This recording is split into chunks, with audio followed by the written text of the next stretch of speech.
présenter. Je m'appelle Thibaut, je suis le cofondateur de Quantique Télécom. C'est un opérateur spécialisé dans les fibres optiques professionnelles ainsi que sur les résidences étudiantes.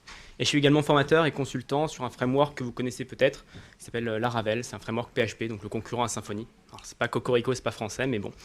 Voilà. Donc si ça vous intéresse, vous pouvez venir discuter de ça avec moi plus tard.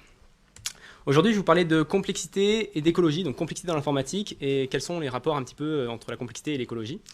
Ça va être un petit peu moins technique que les premières confs qu'on a eues ce matin. C'est plutôt des réflexions, des questions à se poser et puis essayer de voir l'informatique sous un autre angle. Une petite anecdote, quand j'ai commencé à préparer mes slides, j'utilise un programme qui s'appelle Reveal.js qui permet de faire, je ne sais pas si certains d'entre vous connaissent ici, c'est un programme qui permet de faire en JavaScript, qui permet de faire des HTML. J'utilise un modèle donc plutôt proche, je trouvais ça assez bien. Et dans ce package NPM, on va dire, il y a un serveur web qui permet d'avoir du hot reloading dans nos slides. Donc j'écris mes slides en HTML et puis ça me rafraîchit la page sur mon navigateur. Donc je lance mon truc, je copie-colle une conférence que j'avais faite il y a quelques mois. Voilà, je copie-colle, je me dis je vais changer ça, je lance mon npm run start. Et là j'obtiens un grunt serve, commande introuvable. Donc déjà ça commence mal pour mes slides. Je comprends pas trop pourquoi, parce que j'ai pas changé grand chose, j'ai juste copié-collé le dossier, ça aurait dû fonctionner. Donc je me dis peut-être que j'ai désinstallé Grunt sans faire exprès de ma machine. Alors déjà, est-ce que des gens utilisent encore Grunt aujourd'hui? C'est encore utilisé ce truc? Je sais même pas d'où ça vient. Du coup maintenant c'est plus à la mode, c'est Webpack, non? Donc voilà, donc je réinstalle Grunt, je me dis bon je vais faire un petit sudo npm install ou -g grunt, c'est toujours, ça prend toujours 3 plombs, mais bon, voilà, je me dis ça sera fait. Et je lance, et à ce fait-il me dit enable local grunt. Bon, donc a priori le grunt local ça lui va pas non plus, il veut absolument qu'il soit dans Node modules, normalement j'ai copié-collé, donc il n'y a pas de raison pour qu'il y soit plus, ça fonctionnait il y a 3 mois, je vois pas pourquoi ça fonctionne pas aujourd'hui. Je lance mon npm install, je me dis peut-être qu'il y a un truc mystérieux qui n'a pas été copié-collé, je sais pas, on ne sait pas trop pourquoi. Puis après plusieurs minutes longues d'attente, j'obtiens ça. Alors là, c'est même pas les dernières lignes de code, parce que j'ai dû remonter dans la stack trace, j'ai dû remonter dans les logs pour essayer de rechercher. Heureusement qu'il y a ce petit erreur en rouge et cette petite parenthèse rouge, parce que on peut le manquer dans le truc. Et donc je me retrouve à pas pouvoir faire mes slides seulement parce qu'il y a un problème à la ligne 17 de createString.cpp, ce qui m'embête vraiment pour faire mes slides, je pense, c'est complexe, quoi. Donc cette anecdote m'a un petit peu énervé parce que j'ai passé 20 minutes et que j'avais pas un seul mot écrit sur une slide, mais je me suis dit que ça faisait une bonne introduction au problème de complet qu'on avait aujourd'hui un petit peu dans l'informatique. Et il y a trois problèmes, un problème de fiabilité, donc il y a des bugs, bon, ça vous étonne pas, je pense qu'on en rencontre tous les jours. Un problème de productivité, alors peut-être un petit peu plus tendancieux comme claim. Et enfin, un problème de performance, alors ça, celui-là, c'est le pire de tous. Donc j'ai commencé avec la fiabilité aujourd'hui dans notre monde moderne. Pourquoi la complexité rend nos applications moins fiables? Simplement, plus on rajoute de couches, plus il y a de chances d'avoir des bugs généralement. Et puis en plus, on a la communication entre les différentes couches d'abstraction qu'on a qui rajoute des bugs. Alors j'ai encore quelques anecdotes comme ça. J'étais chez mes parents, ils lancent Netflix sur leur smart télé, ils veulent regarder leur dernière série, ils regardent la série, et puis là, paf, impossible de lire ce titre pour le moment. Alors là, on observe deux comportements qui sont assez intéressants au niveau utilisateur. C'est-à-dire que quelqu'un de lambda, mes parents, enfin ma mère en particulier qui avait la télécommande, elle lit même pas le message d'erreur, en fait elle appuie déjà sur OK. En une demi-seconde, c'est un message d'erreur en informatique, ouais non, c'est pas la peine de s'embêter, j'appuie sur OK. Voilà. Et deuxième comportement très intéressant, c'est que la première chose qu'elle fait au bout de encore une seconde, c'est qu'elle rappuie sur le bouton regarder. C'est qu'en fait pour les gens lambda, l'informatique c'est un petit peu mystique, c'est l'aléatoire on va dire. Si ça fonctionne pas, si un message d'erreur, bon déjà il faut pas essayer de les décrypter parce que ça sert à rien. Et en plus, on fait une deuxième fois, on sait jamais, sur le coup, sur un malentendu, ça peut passer. Elle a eu raison, ça a fonctionné du deuxième coup. Donc bon, pourquoi pas, ça veut dire que sa technique est fiable. Le truc le plus marrant avec ça, c'est que le lendemain, ils avaient déjà regardé un épisode, ils regardent le suivant, regardez, même message d'erreur, ok, deuxième coup, ça refonctionne. Alors c'est un problème aléatoire, mais qui apparaît seulement la première fois. J'en ai discuté un peu avec mon père et il me dit oui mais je pense c'est quand on éteint la télé avant la box et là on a un souci. Donc ils se font des idées dans leur tête un petit peu. Donc c'est complexe pour les gens lambda, c'est complexe aussi pour nous parce que je pense pas que voilà, quelqu'un puisse comprendre pourquoi un bug comme ça peut arriver. Voilà. Une autre anecdote aussi assez marrante au niveau de la fiabilité aujourd'hui moderne. Ça c'est un tweet qui provient de ma liste de favoris. Donc oui maintenant on dit likes oui. Maintenant c'est likes. Donc, vous voyez le petit cœur, maintenant c'est... Il n'est pas rouge. Normalement, si vous utilisez Twitter, vous savez que le petit cœur rouge, ça veut dire qu'on a mis le tweet en favori. En fait, ce tweet date de 2013, ça fait 6 ans maintenant. Et à une époque, j'avais plus de 1000 favoris, puis un jour je me suis dit ça sert à rien, je vais tous les supprimer un par un en regardant un petit peu s'il n'y a pas des trucs que je loupe. Bah celui-là, il a jamais voulu partir. Alors celui-là, je l'ai décoché, il est toujours dans ma liste depuis 6 ans, et bon, j'ai tout essayé, hein, je l'ai recoché, je l'ai décoché, il est là, et il y reste. Donc pourquoi? Un problème de cache qui dure 6 ans, c'est du cache longue durée on va dire, sachant qu'à l'époque où j'ai fait ça, c'était les favoris. Hein. Donc ils ont remplacé le système de favoris par likes. A priori, ça n'a pas résolu mon problème à moi, qui était que celui-là, voilà, sur 1200, c'est le seul qui est resté. D'ailleurs, en faisant ça aussi, je me suis rendu compte que une fois que j'avais plus que 10 tweets dans mes favoris, par exemple à la fin, je me rendais compte que le chiffre qu'ils affichaient n'était plus le bon. Voilà, ils m'affichaient pas le bon chiffre. Je pouvais compter le nombre d'items dans la liste, le chiffre n'était pas bon. Et ça aussi, pendant plusieurs années, le chiffre n'était pas bon, hein, donc c'était pas aussi un problème de cache. Donc là, pour vous montrer un petit peu que la complexité de nos systèmes informatiques aujourd'hui, ça entraîne des bugs un petit peu à voir, un petit peu voilà, nouveaux, parce qu'avant les bugs, on va dire bon voilà, on a fait une conne dans le code, bon ça arrive, on le paye, c'est bon. Là maintenant, des problèmes d'interaction entre différents systèmes, parce que là c'est sans doute pas un système en particulier qui bug, c'est plutôt un ensemble de systèmes qui ont du mal communiquer à un moment. Je sais pas trop pourquoi ce tweet là en particulier, qui m'intéresse pas particulièrement d'ailleurs, mais bon. Enfin, un problème de productivité. Alors, la productivité, c'est difficile à mesurer. Donc, on ne peut pas savoir si on est plus ou moins productif aujourd'hui qu'avant. Je pense qu'il y a des outils aujourd'hui qui nous aident à être plus productifs, ça c'est sûr, hein, des frameworks, tout ça.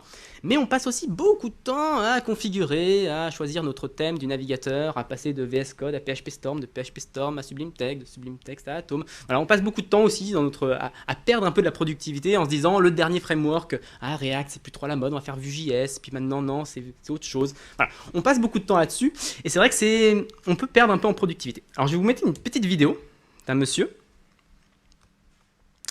Ken Thompson. Test its throughput under different algorithms and things. For that, I needed some programs on the side to do that, and so I started writing these programs on VS. I realized, without knowing it up until that point, that I was 3 weeks from an operating system with 3 programs, 1 a week. An editor, I needed an editor to write code. I needed an assembler to turn the code into language I could run, and I needed a little kernel kind of overlay, call it an operating system. And luckily, right at that moment, my wife went on a 3-week vacation to take my 1-year-old, roughly, to visit my in-laws who were in California. Alone, and 1 week, and we had Unix.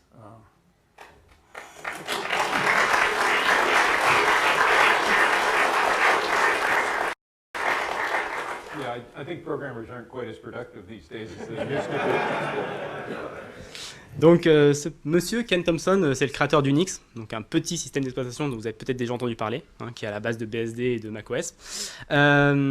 Bon, en 3 semaines, c'est même pas en 3 semaines, il a fait un système d'exploitation, c'est 1 semaine pour le système, une semaine pour un éditeur et 1 semaine pour un compilateur. Voilà. Donc, et puis j'aime bien la blague de l'autre à côté qui, je sais plus comment son nom, mais c'est un grand nom de l'informatique d'il y a quelques dizaines d'années. Donc voilà, comme quoi, on peut pas dire vraiment qu'on est moins productif aujourd'hui, sans doute qu'il y a plusieurs facteurs qui expliquent le fait qu'ils arrivaient à faire un système d'exploitation en 1 semaine, alors que nous, ça nous paraît un peu, on va dire, impensable. Il est sans doute plus intelligent, c'est sans doute quelqu'un de doué, on va dire. Hein, voilà. Plus simple que les systèmes d'exploitation modernes, mais ça règle pas tout. Hein. Pourquoi nos systèmes sont aussi complexes aujourd'hui? Alors on fait peut-être plus de choses, mais est-ce que ça se vaut? Voilà. On pourrait aussi niveau fonctionnel. Alors j'ai pris Twitter 2012, Twitter 2019. Alors, en 2012, je tweetais, je retweetais, je favorite, je réponds. En 2019, je fais sensiblement la même chose. Alors voilà, il y a pourtant des développeurs des centaines de développeurs même qui ont travaillé hein, sans doute pendant toutes ces années. Visuellement, pour l'utilisateur final, alors il y a sans doute de l'infra, il y a sans doute des trucs un peu plus complexes qu'ils ont fait hein, derrière, hein, j'espère pour eux en tout cas. Mais au niveau productivité, pour l'utilisateur final, on fait la même chose, quoi. Il n'y a pas de révolution. Ils ont fait une PWA qui est à la limite de l'utilisable en tout cas sur Firefox et sur mon téléphone milieu de gamme, ça lag bien on va dire. Mais voilà, voilà. J'ai pris 2012 parce que 2012 ils avaient déjà quelques centaines de millions je crois d'utilisateurs. 2019 ils sont un peu plus. Mais c'est pas non plus des changements où ils ont dû tout refactor peut-être. Je sais pas, je suis pas chez Twitter. C'est pas que le web non plus. Alors, Windows XP, on ouvrait des fenêtres, on fermait des fenêtres, on les agrandissait. Windows 10, les fenêtres, on les agrandit, on les referme quoi. Est-ce que aujourd'hui Windows 10 est indispensable dans votre vie de tous les jours. J'utilise beaucoup la recherche du menu démarrer. Mais bon, je sais pas quand est-ce que c'est Windows XP, mais je pense pas qu'en quelques années, on aurait pu le faire aussi directement. Donc voilà, donc c'est le genre de choses où, pour l'utilisateur final, même s'il y a sans doute beaucoup de développeurs, hein, quand on est technique, on sait qu'il y a beaucoup de choses derrière qui ont besoin de se passer. Mais c'est vrai que pour l'utilisateur final, on n'a pas forcément de retour. Et enfin, les problèmes de performance. Alors les problèmes de performance, ça c'est tout un autre sujet. Autant la fiabilité, la productivité, c'est pas mesurable. Les performances, on peut les mesurer. Et aujourd'hui, c'est pas la joie. Vraiment, les performances. Alors on a tendance à croire que c'est stagnant. Hein. On met à peu près le même temps aujourd'hui qu'il y a 10 ans pour faire la même tâche. Le seul problème, c'est qu'on oublie un facteur important, c'est que les machines sont devenues extrêmement plus rapides aujourd'hui qu'il y a 10 ans ou 20 ans. Et pourtant, ça met toujours autant de temps. Et donc là, c'est problématique. Ça veut dire que ça s'effondre d'un côté ou du développement, ça s'effondre. Et ça, c'est pas. Il y a la loi de Moore. Vous connaissez tous la loi de Moore, j'imagine, les processeurs. Je me double en tous les 2 ans. En faisant des recherches, j'ai tombé sur la loi de Wirth, Niklaus Wirth, qui dit que les programmes ralentissent plus vite que le matériel accélère. Bon, c'était pas il y a 2 ans qu'il a dit ça, c'était en 95. Donc, a priori, c'était déjà au courant que ça allait pas bien se passer.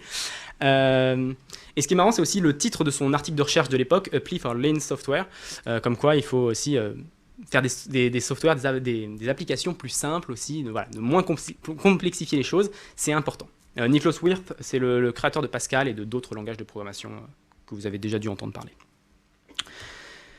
En fait, là je vais revenir un petit peu sur l'écologie. En fait, le problème pour moi, au niveau de l'informatique moderne, au niveau des performances, c'est que le hardware, c'est devenu le pétrole de l'informatique. Alors je m'explique. Le pétrole, c'est un truc qui est génial, qui coûte pas cher et qui est extrêmement puissant. Alors, pas cher, bon, il y a des gens qui trouvent que ça coûte trop cher, mais 1,50 € pour un litre de pétrole, c'est plusieurs centaines, c'est l'équivalent de plusieurs centaines d'heures de travail humain. Donc 1,50 € pour plusieurs centaines d'heures de travail humain, on voit quand même que c'est pas cher.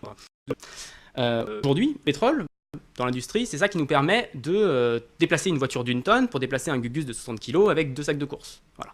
On se dit, c'est pas très grave, on a du pétrole, c'est très puissant, ça coûte pas cher, on avance. Et dans l'informatique, c'est la même chose. On a du hardware qui est extrêmement puissant, on se dit, si je rajoute une couche sur une couche sur une couche sur une couche, c'est pas très grave finalement, parce que de toute manière, dans 2 ans, ça va doubler, donc ça va bien continuer à fonctionner correctement.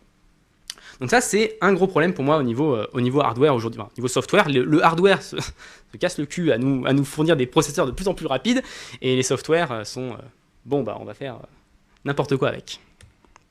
Je vous ai mis quelques stats. Alors c'est des stats à la louche, faites avec un chrono, juste comme ça utilisateur. Donc en gros, on est dans les secondes pour afficher des sites classiques. YouTube Studio, en plus, c'est tout neuf, c'est tout nouveau. C'est génial. J'ai pas l'impression que ce soit plus rapide que le précédent. J'ai pas l'impression qu'il fasse plus de choses que le précédent. Mais c'est tout nouveau, c'est tout neuf et c'est aussi lent. En informatique, on a aussi un problème, c'est qu'on a du mal à se rendre compte ce que c'est, enfin surtout dans le développement, se rendre compte ce que c'est qu'une en fait, un ordinateur. Une seconde pour un ordinateur, c'est une éternité. Il peut faire des choses extrêmement complexes en 1 seconde. Je vous montre juste une petite image, c'est Doom Eternal. C'est un jeu qui va sortir, je pense, d'ici quelques mois, avec la lave en fusion qui coule, les effets de particules, les petits trucs qui sautent dans tous les sens, les éclairs au fond, etc. Tout ça, c'est une image qui est simulée ensuite, qui est rendue en 3D, ensuite qui est réaplatie par le GPU pour afficher une image 2D à partir de ça. Et tout ça, c'est fait en 16 millisecondes. 1 soixantième, donc on est à 60 images par seconde. Voilà. Donc je vous remets, voilà, 3 secondes, 5 secondes, 3 secondes. On se dit que des fois, il y a des gens qui mettent plus de bonne volonté que d'autres pour faire des programmes performants. Voilà. On peut se dire aussi, oui, mais c'est facile les jeux vidéo, il n'y a pas de réseau, il n'y a pas de données, il n'y a pas énormément de données, etc. Oui, mais quand même, quand on teste les jeux vidéo, quand les gens ils développent, ils sont à 5 images par seconde et ils testent le jeu. Tac, tac, tac, tac, tac, tac, voilà. Et c'est qu'à la fin qu'ils se disent, bon, maintenant on met le paquet, hop, on nettoie tout, on optimise les performances. Et d'ailleurs, ça, c'est pas récent, c'est depuis le début de l'informatique, les jeux vidéo, ça a toujours été ceux qui tiraient le petit pourcentage de hardware qui manquait pour avoir le must du must sur le graphisme. Ça, c'est quelque chose qu'on a un petit peu oublié à ce niveau-là. Donc c'est vrai que les jeux vidéo, ils font les choses bien, je trouve, à ce niveau-là. Aujourd'hui, ils sont dans la même tendance que le web, ils sont aussi à utiliser des frameworks de plus en plus avec des jeux qui sont de plus en plus lents, mais vous saviez aussi une petite anecdote aussi marrante sur les jeux vidéo. À une époque, j'ai appris ça récemment, quand il y avait des ordinateurs qui étaient très, très peu performants, les développeurs de jeux vidéo codaient leur propre système d'exploitation. Tous les développeurs. Donc c'est-à-dire qu'il y avait sur chaque disquette de jeu, il y avait un système d'exploitation. Donc c'était l'ordinateur c'était juste un BIOS qui bootait le système d'exploitation et le système d'exploitation bootait uniquement le jeu. En fait, c'était pour vraiment optimiser au max et n'avoir que le jeu qui tournait sur la machine à un instant T. Oui, mais les problèmes sont plus complexes aujourd'hui. Alors ça, c'est quelque chose de factuel. On résout des problèmes de plus en plus complexes aujourd'hui avec l'informatique. Donc forcément, la complexité, ça augmente. Du coup, les performances, c'est plus compliqué. Donc ça, c'est normal. Hein. Si on résout des problèmes plus complexes, voilà. C'est pour ça qu'il ne faut pas voir les performances comme quelque chose de figé dans le temps, on va dire. Enfin, de figé dans le temps, d'absolu. C'est plutôt un ratio en baisse, les performances. Alors je m'explique. C'est un ratio entre deux choses. La première, c'est la complexité idéale du problème. Et la deuxième, c'est la complexité de la solution. Donc quand on a un problème très complexe, avoir une solution très complexe, c'est normal un petit peu. Et le problème, on n'aura jamais une complexité de solution qui est identique à la complexité idéale, parce qu'on a toujours un petit peu de perte par-ci par-là, on fait du développement, on ne peut pas avoir quelque chose de parfait, donc on ne peut jamais atteindre 1, mais l'objectif c'est quand même de s'y rapprocher. Et en fait, en réalité, nous, on ne s'y rapproche pas, on divise, ce ratio il est en complète baisse aujourd'hui. Alors pourquoi on a des solutions, il y a des complexités dans la solution? Parce qu'on a une minorité client, mais dans l'informatique aujourd'hui. C'est-à-dire que, comme disait je passe prénom parce que je n'arriverai pas à le prononcer, c'est le créateur de Ruby on Rails. Donc dans un podcast, il disait que plus une entreprise est grosse, plus elle a de légitimité pour inspirer les petites entreprises. Ça, c'est plutôt normal. Le problème, c'est que ce que fait Facebook, c'est pas ce que vous devez faire vous. Il y a peu de chances pour que ce que fait Facebook dans votre entreprise de 10 personnes avec un code de 30 000 lignes, c'est peu probable que ce soit adapté, on va dire. Voilà. Donc, c'est ce qu'il explique. Il explique même que c'est totalement l'inverse. Hein. Si vous voyez Facebook, ou Google, ou n'importe qui, Google gros, mettre en avant un pattern génial, révolutionnaire, qui leur résout tous leurs problèmes à eux, ça ne veut pas dire qu'il faut faire la même chose chez vous. Il faut peut-être même faire l'inverse. Parce que c'est vrai que ce n'est pas forcément la bonne solution pour vous.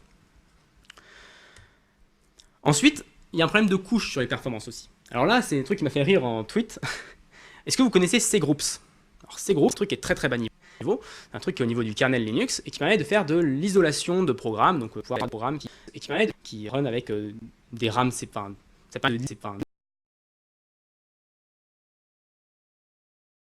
peu compliqué, un problème très compliqué. Ces groupes, c'est un peu compliqué. Un truc un peu plus haut niveau et c'est Ubuntu qui s'est battu pour avoir Elixir. Puis ensuite, Elixir c'était quand même pas trop user-friendly, donc on a mis Docker. Puis pour faire du Docker, généralement il faut faire du Docker Compose au-dessus parce que voilà, on a plusieurs machines Docker. Et là c'était un gars qui tweetait qu'il avait trouvé un nouveau projet qui s'appelait Cage et qui permet de gérer Docker Compose. Donc jusqu'où on va aller? Après on aura peut-être un outil qui gère Cage et un outil qui gère Trushmush. Voilà. On rajoute des couches, et finalement la fiabilité est en baisse, les performances sont en baisse, et la productivité c'est le seul truc qui potentiellement pourrait augmenter, mais quand on rajoute autant de couches, des fois on voit que la productivité n'augmente plus. Il y a aussi un problème de complexité cachée. Parce que quand on voit une fonction de 200 lignes de code en face de nous, on le voit très bien. Ok, c'est complexe, on ne comprend pas trop, voilà, on va refactor, on va faire quelque chose. Quand on voit notre projet fait 100 000 lignes de code, déjà c'est déjà plus compliqué à se rendre compte. Mais quand c'est notre node module, ou notre vendor, ou notre truc comme ça qui fait des millions, là c'est plus du tout, c'est totalement abstrait, et c'est tout compte. Donc, un WordPress c'est 630 000 lignes de code. Donc si on revient sur le ratio, complexité du problème, un blog, afficher une liste de liens, et puis ensuite afficher une page avec du texte, globalement. 630 000 lignes de code, complexité de la solution. Voilà. Et on voit les problèmes que ça engendre au niveau des perfs, au niveau de la fiabilité. Voilà. Productivité, WordPress s'en tire pas trop mal, c'est sûr. Après, si on compte toute la maintenance au fur et à mesure du temps, de tous les jours, on doit maintenir le truc, on peut perdre aussi en productivité. Ensuite, on a Laravel et Vue.js, donc une stack assez normale PHP JavaScript, 1,3 million de lignes de code, tout à fait normal. Hein, c'est base, hein. Vous n'avez pas encore commencé à coder là, vous avez un Hello World. Et puis PHP, 1,2 million de lignes de code. Je pourrais descendre plus bas, hein, je vous mettrai à la fin un lien vers une conférence où il descend plus bas. Il explique que le navigateur que j'utilise actuellement pour projeter mes slides fait aussi des millions de lignes de code. Le kernel Linux est de 20 millions de lignes de code. On baigne dans une complexité énorme de nos couches inférieures et de toutes les couches qui sont entre les deux. En plus de ça, plus on multiplie, plus c'est difficile de tout connaître. Surtout en... Alors là, je ne vais pas critiquer certaines formations, mais même de toute façon, généralement, au niveau même humain, hein, moi j'en vois plein, moi je suis formateur aussi, donc je vois plein d'élèves qui arrivent et qui me disent ça fait 2 semaines qu'ils font du Laravel, ils sont super contents, et puis tu leur poses 2-3 questions et puis tu comprends qu'ils n'ont jamais fait de PHP de leur vie. Donc à un moment, oui, je veux bien, mais bon. Et puis de toute façon, c'est pas de leur faute, hein. Tout connaître impossible, je dis, des fois, à un moment, j'avais un étudiant, je devais lui expliquer comment déployer son serveur, mais du coup, tu te rends compte que d'un seul coup, il faut du Git, il faut du Webpack, il faut du vhost Apache, il faut savoir ce que c'est qu'un DNS, ce que c'est qu'un champ AAA, un champ A. Faut après, s'ils veulent faire du dev, alors c'est la folie, hein, PHP, Laravel, Vue.js, JavaScript, Webpack pour compiler, enfin, voilà. On ne peut pas tout connaître, et en fait, on peut tout connaître si on le fait progressivement, mais si on le fait en en 6 mois ou même en 2 semaines, on va être super efficace, on va vite développer, et ben on se met à apprendre uniquement les couches supérieures. Ça, apprendre les couches supérieures, c'est pas vraiment un problème dans le sens, parce que une fois que tu connais la Laravel, techniquement, même si tu connais pas très bien PHP, tu arrives à publier des trucs. Voilà. Le problème, c'est quand on est... Tout le monde a fait ça en fait. Quand on a une génération de développeurs qui n'a fait que les couches supérieures. Là, ça peut poser certains soucis de recrutement. Alors, je ne sais plus dans quelle présentation, donc prenez ça avec des pincettes. Il me semble qu'Intel avait dit un jour qu'ils avaient du mal à... Il y avait des vieux qui étaient partis, et les jeunes qui venaient de remplacer, et ne savaient pas trop comment ça fonctionnait un processeur. donc ils avaient un peu de mal à recruter, ils avaient un peu de mal à transmettre les connaissances entre les vieux qui partent, qui savent faire. Et voilà, je sais plus, je crois que c'était un truc sur des... je crois que je sais même pas si c'était un Intel, mais c'était Texas Instruments, je sais pas, ils faisaient des processeurs, et c'était totalement buggé, et il y a un mec qui les a appelés en disant, bon, vos processeurs sont complètement buggés, ils disent, oui, on sait. Et puis il leur avait donné une liste d'autres bugs. Ah, ceux-là, vous les avez pas trouvés. Tenez. Voilà. Donc ils ont un peu de mal parce que voilà, ils ont aussi un problème, par exemple, les couches de jeux vidéo. On en a parlé un petit peu pour la réalité augmentée. Unity, c'est génial. Ils recrutent parmi ceux qui codent leur propre moteur. Ils les débauchent, ils les prennent, ils codent leur moteur. Oui, mais dans 20 ans, il y a Unity et Unreal. Ils vont recruter où leurs gens? Il va falloir former en interne, ça va être plus complexe, il va falloir faire de la transmission de connaissances, etc. Donc voilà, donc il faut aussi garder un socle quand même de personnes qui font les choses bas niveau, qui font les choses eux-mêmes pour pouvoir ensuite fournir aux autres. Il y a un autre souci que j'ai pas parlé, que je crois que je n'ai pas fait de slide là-dessus, c'est aussi le fait que les gens haut niveau, une fois qu'ils sont 10 ans d'expérience là-dessus, ça les saoule, du coup ils se disent bon, je vais faire un petit peu plus de technique, je vais faire des trucs un peu plus bas niveau, et ils apportent un petit peu leurs mauvaises pratiques, entre gros guillemets, vers le bas niveau. Alors moi je le vois très bien dans mon boulot, j'ai un opérateur télécom, j'ai un pote qui fait du réseau, donc pour moi c'est l'anarchie leur truc, ça ressemble à rien, il n'y a pas de versionning, il n'y a pas de test ni rien. Mais quand j'arrive avec mes grosses pattes et que je dis on va faire ça, on va déployer automatiquement, oh là là là, calme-toi, nous on fait une machine, on la met à update quotidien, npm install, la même chose, bref, voilà. On apporte nos pratiques, et c'est vrai qu'il y a beaucoup plus de gens qui vont changer de boulot, aller plus dans le bas niveau, et du coup, apporter, on va dire, des pertes de performance, des pertes de fiabilité, etc., sur des niveaux où, oui, c'est moche, le code, oui, il n'y a pas de versioning, etc., oui, les fonctions sont ultra longues, mais c'est pour une raison aussi, c'est parce qu'ils gagnent, comme ça, en n'ayant pas d'abstraction, etc., ils arrivent à gagner en perf, ils arrivent à gagner en fiabilité, voilà. Donc c'est aussi, voilà, il faut faire attention à ça. Et enfin, je voudrais terminer avec le bilan écologique. Alors, vous inquiétez pas, je ne vais pas vous demander d'éteindre vos écrans et de supprimer vos mails. Je pense qu'il y a des problèmes un petit peu plus importants. Donc, on peut le voir au niveau des performances et de la fiabilité. Enfin, surtout des performances, les gens ils se disent « Ok, mon programme est plus lent, ça me paraît logique que écologiquement, si mon programme est plus lent, il consomme plus, du coup, je consomme plus d'électricité, du coup, ça pollue plus. » Bon, c'est pas ça. Du coup, surtout en France où on a de l'énergie très propre, enfin, l'électricité très propre, c'est pas vraiment ça le problème. Le problème des pertes de fiabilité et de performance, c'est l'obsolescence. Vous décidez d'utiliser une couche d'abstraction supérieure, vous diminuez un petit peu les couches de performance, mais vous vous dites oh, mais si ça lag un peu, de toute manière, dans 2 ans, le mec il va racheter son iPhone, et du coup, ça fonctionnera mieux. Et le mec qui a quelques petits bugs sur son appareil, quand on commence à avoir un appareil qui bug, qu'est-ce qu'on fait? Est-ce qu'on blâme le software? Non, on se dit oh, ça commence à avoir des petits bugs, je me dis oh, je vais changer mon téléphone, ça va le faire.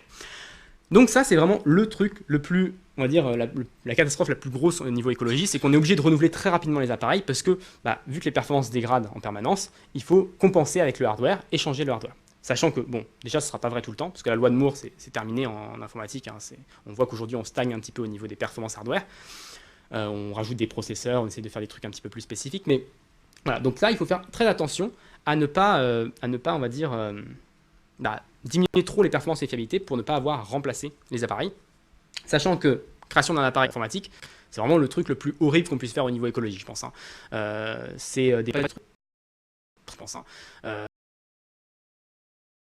En plus, c'est aussi une catastrophe sociale, hein, on va le dire aussi, parce que bon, les mines de truche-muche, là, enfin les mines de tous les petits matériaux qu'il y a dans votre téléphone, c'est pas non plus des plages paradisiaques, là. C'est des travails des enfants, c'est des conflits armés, voilà. Voilà. Il y a plein de problèmes à ça, écologiques et sociaux, et du coup, il faut faire attention à ça. Et il y a un deuxième problème, également, qui est beaucoup plus compliqué, c'est la multiplication des flux réels. Et ça, on me l'a dit récemment aussi, et j'ai eu du mal un petit peu aussi à l'intégrer. C'est que l'informatique, en tant que telle, pollue, effectivement, mais le pire de la pollution informatique, en fait, c'est qu'on va démultiplier la force de l'humain, et que l'humain pollue de base. Et du coup, quand on va travailler, par exemple, si vous prenez le trafic aérien aujourd'hui, mondial, C'est impossible de le faire avec des talkie-walkie et, voilà, et des petits carnets, des petits calepins. Alors, on ne travaille pas comme ça. Donc en fait, le trafic aérien mondial est tel qu'on a besoin de l'informatique. Mais aussi, c'est parce qu'on a l'informatique qu'on arrive à avoir un trafic tel. Parce qu'on... Même chose, mais plus loin, Amazon n'arrive pas à livrer autant de colis s'il n'y avait pas une automatisation derrière énorme. Et on le voit d'ailleurs dans les entrepôts, etc. Voilà, ils essayent de tout automatiser, ça leur permet de faire plus. Et en fait, c'est ça qu'on se rend mal quand on est devant notre ordinateur et qu'on code. Bon, c'est compliqué à agir dessus, c'est vrai, mais quand on code, c'est vrai qu'on va démultiplier souvent un flux physique. Même si des fois c'est virtuel. Il y a des flux virtuels qui polluent pas trop. Hein, je pense que voilà, des Facebook, des Twitter, ça ne doit pas polluer énormément. Il y a des flux virtuels qui polluent beaucoup. Je pense que Netflix pollue énormément, par exemple, parce qu'il y a besoin de beaucoup de réseaux. Hein, par exemple aussi, si on vient ici, même chose, Netflix, beaucoup de réseaux, les gens te regardent de plus en plus. Qu'est-ce qu'on fait? On met de la 5G. Et de la 5G, c'est quoi? C'est du remplacement d'antennes, c'est du remplacement d'appareils, parce que mon téléphone il est que 4G, il faut que je mette la 5G pour pouvoir capter mieux Netflix et pour pouvoir télécharger plus rapidement mes séries. Voilà. Donc la multiplication de flux réels, c'est vraiment un impact concret de notre utilisation de l'informatique aujourd'hui. Vous ne pouvez pas y faire grand-chose, globalement, à part si vous êtes un très bon développeur, s'il vous plaît, si l'entreprise dans laquelle vous travaillez, voir si elle est plus ou moins polluante, et si vous pouvez migrer vers une entreprise qui pollue moins, qui a moins de flux physique, vous aidez la planète. Voilà. Enfin, donc quelques conférences pour aller plus loin. Jonathan Blow, c'est un streamer, un YouTuber, enfin c'est quelqu'un qui a fait des jeux vidéo indépendants à une époque. Maintenant, il stream sur Twitch. Il stream la création d'un langage compilé bas niveau et la création d'un jeu vidéo. C'est très intéressant à observer parce que quand on vient du web, moi j'ai appris plein de choses. Voilà, on voit une idée totalement différente, un point de vue totalement différent sur l'informatique. Donc c'est vraiment très intéressant. Et Casey Muratori, qui est aussi un développeur de jeux vidéo. Je vous l'ai dit, les développeurs de jeux vidéo sont souvent très bas niveau, ils aiment bien ça. The 13 Million Line Problem. Donc là, lui, il parle plus des systèmes d'exploitation et de la complexité des systèmes d'exploitation aujourd'hui. Donc c'est pour ça, quand je disais le 20 millions de lignes de code de Linux, il le détaille plus dans sa conférence à lui. Donc ça, c'est vraiment des gens qui m'ont beaucoup appris sur ce genre de domaine et qui m'ont un peu ouvert les yeux, même si, je le redis, parce que c'est important, je pense, c'est pas blâmer, hein, c'est un point de vue différent. Je pense qu'il faut un peu les yeux, se dire ok. Et des fois, il faut accepter aussi la complexité. Des fois, on fait un truc complexe, on a besoin d'être productif à un instant T, on n'a pas l'argent, notre entreprise, elle n'a pas l'argent pour dépenser, pour faire du C à la place du PHP. Oui, c'est sûr que il faut le faire. Mais voilà, il faut juste s'ouvrir les yeux, savoir un petit peu que ça existe et que voilà, il y a ces problèmes-là qui existent. Reveal.js dans tout ça. Je me suis dit que c'était con quand même d'utiliser Reveal.js qui fait 8000 lignes de code pour faire ma présentation. Donc j'ai quand même utilisé un navigateur, donc j'ai quand même utilisé plusieurs millions de lignes de code. Mais mes slides vont être en ligne, donc je les mettrai en ligne ce soir, je pense. Et il y a 35 lignes de JavaScript. C'est un fichier HTML avec 35 lignes de JavaScript. Donc il y a des event listeners pour la flèche droite, flèche gauche, et puis il y a du CSS pour dire que la section ça fait la taille. Et puis ensuite je scroll. Il y a une fonction JavaScript qui scroll tout, voilà, qui permet de faire le scroll automatique. Donc voilà, globalement j'ai recodé 8000 lignes de code en 35 lignes. Dire que ça fait la même chose que Reveal.js. Il y a plein de choses que je fais pas, mais pour ma présentation ça fonctionne très bien. Merci à tous et je suis prêt à répondre aux questions.